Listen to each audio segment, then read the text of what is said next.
안녕하세요, 탑튜브입니다.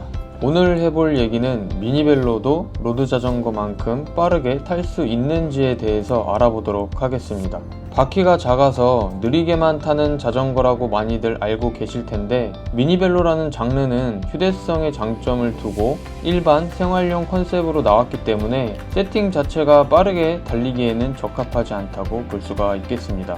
하지만 최근에 출시되고 있는 미니벨로들을 보면 고속용 세팅으로 큰 인기를 얻고 있습니다. 보통은 휴대성을 보고 미니벨로를 구매를 하실 텐데, 생각했던 것보다 중장거리용으로도 라이딩을 하는데 크게 무리가 없다면 여러 가지의 장점을 다 가져갈 수가 있기 때문에 큰 인기를 얻고 있는 것 같습니다. 제가 처음 미니벨로를 탔을 때를 생각해보면 알톤 힐라리스라는 20인치 반접이식 미니벨로였습니다. 그때만 해도 로드 자전거를 주력으로 탔었기 때문에 별 기대 없이 동네 마실용으로 한번 타보자는 생각으로 탔었는데, 생각했던 것보단 너무 잘 나가서 자주 타다 보니 지금은 미니벨로를 주력으로 타고 있습니다. 제가 지금까지 미니벨로를 타면서 중요하게 생각하는 몇 가지가 있는데, 라이딩 자세와 그리고 타이어와 쉴드 베어링 휠셋, 평페달 슈즈, 경량화, 이렇게 5가지가 있습니다. 미니벨로가 잘 안 나갈 수밖에 없는 이유라고 봐도 될 것 같습니다.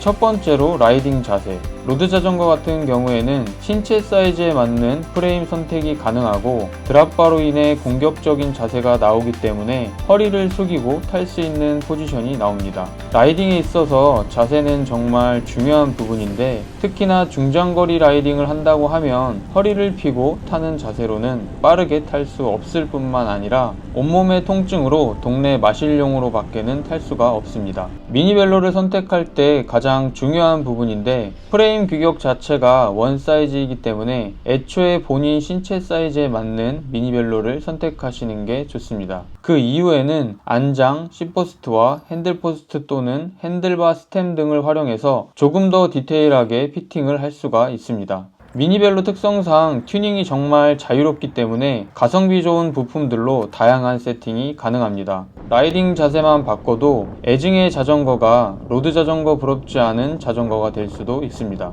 미니벨로 라이딩 자세에 대한 영상도 있으니 한번 참고해 보셔도 좋을 것 같습니다.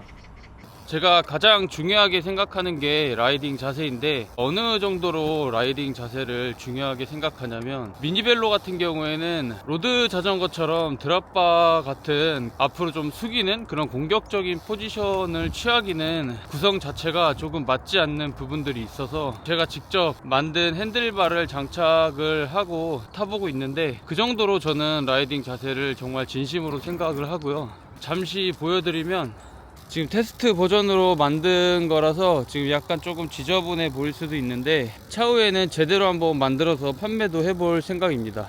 평속을 좀 유지하고 싶을 때 이런 식으로 양쪽으로 잡아서 라이딩을 하는 그런 핸들바입니다.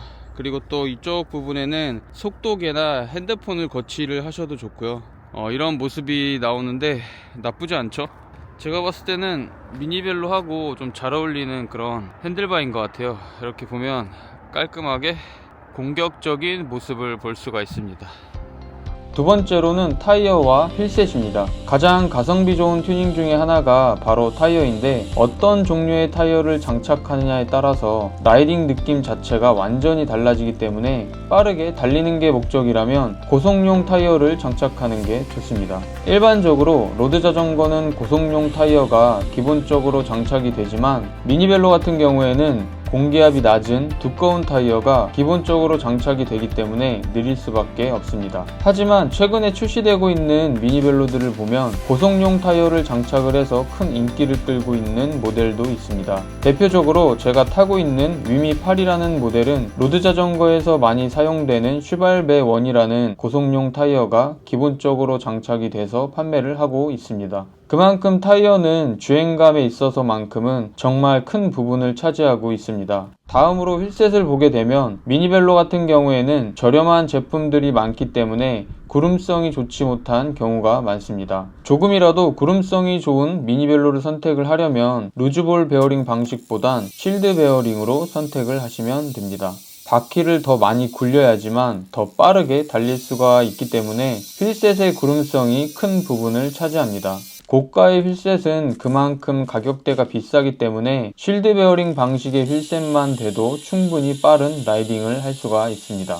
세 번째는 평페달 슈즈입니다. 로드 자전거를 주력으로 타는 분들을 보면 대부분 클릿 슈즈를 착용을 하고 라이딩을 합니다. 그만큼 클릿 슈즈는 자전거 최고의 발명품이라고 할 정도로 중요한 부분을 차지하고 있는데, 페달과 슈즈가 결합이 되면서 힘 전달력이 우수하고 페달링에 있어서 당기는 힘을 사용할 수가 있기 때문에 효율적인 페달링이 가능합니다. 그렇다고 미니벨로를 타면서 클릿 슈즈를 착용하는 거는 미니벨로의 장점을 잃을 수가 있기 때문에 최소한 평페달 슈즈라도 착용을 하고 라이딩을 한다면 일반 운동화와는 달리 발을 안정감 있게 감싸주고 밑창이 딱딱하기 때문에 힘 전달력이 좋습니다. 체감상 느낄 수 있을 정도로 페달링이 좋아지고요. 평페달 슈즈도 번거롭다고 생각이 된다면 발을 전체적으로 잘 감싸줄 수 있는 그나마 밑창이 딱딱한 운동화를 선택하시는 것도 좋은 방법입니다. 참고로 저는 거의 대부분 평페달 슈즈만 신고 라이딩을 하기 때문에 가끔 운동화를 신고 라이딩을 하면 확실히 체감상 느낄 수 있을 정도로 힘 전달력이 떨어집니다. 마지막으로 네 번째는 경량화입니다. 가장 마지막으로 경량화를 말씀드리는 이유는 정말 중요하지만 그만큼 비용이 너무 많이 들어가기 때문에 가성비 좋은 미니벨로를 구매를 했다가 배보다 배꼽이 더 커지는 경우가 생기기 때문입니다. 로드 자전거의 가격대가 어마어마한 이유도 가벼운 소재와 부품들로 이루어졌기 때문에 대부분 로드 자전거는 고가의 가격대로 형성이 되어 있습니다. 그만큼 자전거는 가벼울수록 비싸고 빠르게 달릴 수 있는 가장 중요한 요소이기도 합니다. 제가 미니벨로가 튜닝이 정말 자유롭다고 설명을 드렸는데, 로드 자전거와는 달리 가성비 좋은 부품들이 많아서 몇 가지 부품만 교체를 해도 무게를 쉽게 줄일 수가 있습니다. 대표적으로 안장, 시포스트, 핸들바, 체인링, 크랭크셋, 페달, 킥스탠드 등 가성비 좋은 부품들을 쉽게 구할 수가 있기 때문에 기본적으로 이 정도만 차후에 교체를 해주신다면 가격 대비 큰 효과를 볼 수 있습니다. 제가 사용해봤던 가성비 좋은 튜닝 부품들은 링크를 걸어 드릴 테니 참고하시면 좋을 것 같습니다. 로드 자전거만큼 빠를 수는 없겠지만 미니벨로도 충분히 중장거리 라이딩으로도 손색이 없기 때문에 위에서 설명했던 가장 중요한 4가지 라이딩 자세, 타이어와 휠셋, 평페달 슈즈, 경량화 이 정도만 참고하셔도 미니벨로의 최대의 장점인 휴대성을 가져가면서 쾌적한 라이딩도 즐길 수가 있기 때문에 미니벨로의 최고의 효율을 뽑아낸다면 즐거운 라이딩 생활이 되실 수가 있습니다. 오늘 영상은 여기서 마치도록 하겠습니다. 오늘도 끝까지 시청해주셔서 감사합니다.